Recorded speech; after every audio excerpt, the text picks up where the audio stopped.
안녕하세요. 행복한 아침 새벽 묵상 보리떡 시작합니다. 오늘 말씀의 제목은 무화과나무를 저주하다입니다. 그리고 함께 보실 말씀은 마가복음 11장 12절에서 14절 그리고 20절에서 24절 이 두 분을 보겠습니다. 말씀을 먼저 보겠습니다. 이튿날 그들이 베다니를 떠나갈 때에 예수께서는 시장하셨다. 멀리서 잎이 무성한 무화과나무를 보시고 혹시 그 나무에 열매가 있을까 하여 가까이 가서 보셨는데 잎사귀 밖에는 아무것도 없었다. 무화과의 철이 아니었기 때문이다. 예수께서 그 나무에게 말씀하셨다. 이제부터 영원히 내게서 열매를 따먹을 사람이 없을 것이다. 제자들이 예수께서 말씀하시는 것을 들었다. 이른 아침에 그들이 지나가다가 그 무화과 나무가 뿌리째 말라버린 것을 보았다. 그래서 베드로가 전날 일이 생각나서 예수께 말하였다. 라삐님, 저것 좀 보십시오. 선생님이 저주하신 저 무화과 나무가 말라버렸습니다. 예수께서는 그들에게 말씀하셨다. 하나님을 믿어라. 내가 진정으로 너희에게 말한다. 누구든지 이 산더러 번쩍 들려서 바다에 빠져라 하고 말하고 마음에 의심하지 않고 말한 대로 될 것을 믿으면 그대로 이루어질 것이다. 그러므로 나는 너에게 말한다. 너희가 기도하면서 구하는 것은 무엇이든지 이미 그것을 받은 줄로 믿어라. 그리하면 너에게 그대로 이루어질 것이다. 참 어려운 비유의 말입니다. 저희 수요 사경회 때 다룬 이야기이기는 하지만 복습하는 느낌으로 다시 다뤄보겠습니다. 사건의 내용은 철이 들지 않아 열매 없는 무화과 나무를 저주했더니 정말 무화과 나무가 뿌리부터 말라 죽었더라입니다. 그리고 이 사건을 믿음으로 연결하여 설명하고 있는 듯합니다. 물론 무슨 의도로 이 비유를 말씀하셨는지 이 보리떡 새벽 묵상을 들으시는 분들이라면 아마도 여러 번 설교를 통해서 들으셨을 것이라고 생각합니다. 우리가 알고 있는 비유의 요점과는 별개로 늘 드는 질문이 있습니다. 바로 철이 되지 않아서 열매를 못 맺은 나무를 왜 예수님은 굳이 저주하셨을까라는 질문입니다. 그런 질문이 남아 계신 분들을 위해 저는 이 사진으로 설명드리겠습니다. 이 질문에 대한 해답이 전 이 사진 하나로 해결되었습니다. 사진에서 보셨듯이 잎이 무성하다는 것은 나무에 열매가 있다라는 뜻입니다. 무화과 나무는 꽃이 피지 않고 열매를 맺기에 무화과라고 합니다. 그리고 잎이 무성할 때 열매를 맺는다고 합니다. 그래서 철이 되지 않았어도 잎이 무성하면 열매가 종종 거친다고 합니다. 이스라엘에는 무화과 수확이 2번 이루어진다고 합니다. 한 번은 봄에, 한 번은 여름에. 지나가다가 잎이 무성한 무화과 나무를 보았습니다. 잎은 곧 열매로 충분히 생각할 수 있었기에 시장하셨던 예수님은 열매를 얻기 위해 잎이 무성한 이 무화과 나무로 다가갑니다. 그런데 열매는 없고 잎만 무성했습니다. 물론 열매가 맺을 철이 아니었다라고 표현은 하고 있지만 열매가 맺을 철이 아니었다면 잎도 없어야 하는 것이 정상입니다. 이 무화과 나무는 열매는 없이 잎만 무성했던 것입니다.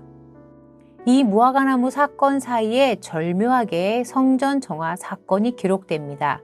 제가 읽지 않았던 15절과 18절의 내용이 성전 정화 사건 내용입니다. 예수님이 성전 안에서 매매하는 상인들을 내쫓으시면서 이렇게 말씀하십니다. 기록한 바 내 집은 만민이 기도하는 집이라고 불릴 것이다 라고 하지 않았느냐 이렇게 말씀하시고 너희는 그곳을 강도들의 소굴로 만들어 버렸다 라고 책망하시는 이야기가 나옵니다. 이 두 이야기, 무화과 이야기와 성전 정화 이야기는 면밀하게 연결되어 있습니다.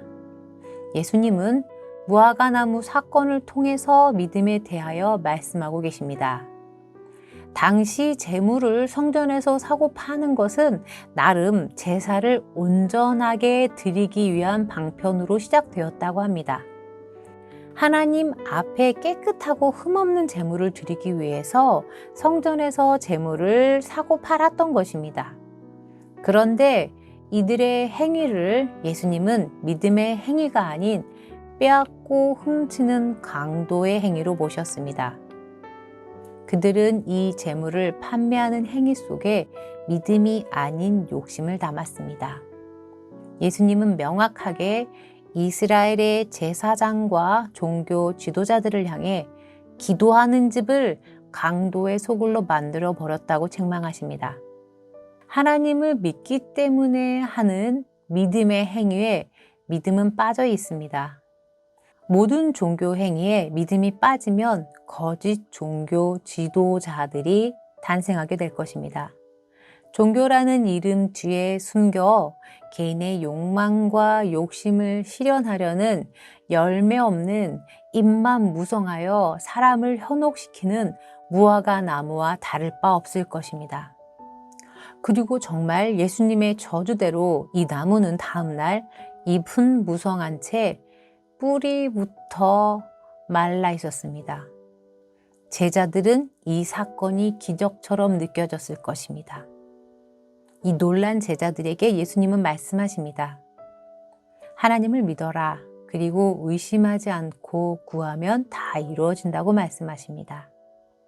17절에 예수님은 이렇게 말씀하셨습니다. 성전은 만민이 기도하는 집이어야 한다고. 하나님을 향한 믿음을 가진 자들이 차별 없이 평등하게 기도할 수 있어야 하는 곳이 성전입니다. 하나님의 집에서는 믿음의 기도가 드려져야 합니다. 하나님의 집에서 믿음의 기도가 드려지지 않고 개인의 욕망과 욕심만을 실현시키기 위한 기도와 행위들이 무성하다면 결국 잎만 무성하여 말라버리는 무화과 나무처럼 될 것입니다. 현 시대의 기독교의 안타까운 모습인 것만 같습니다.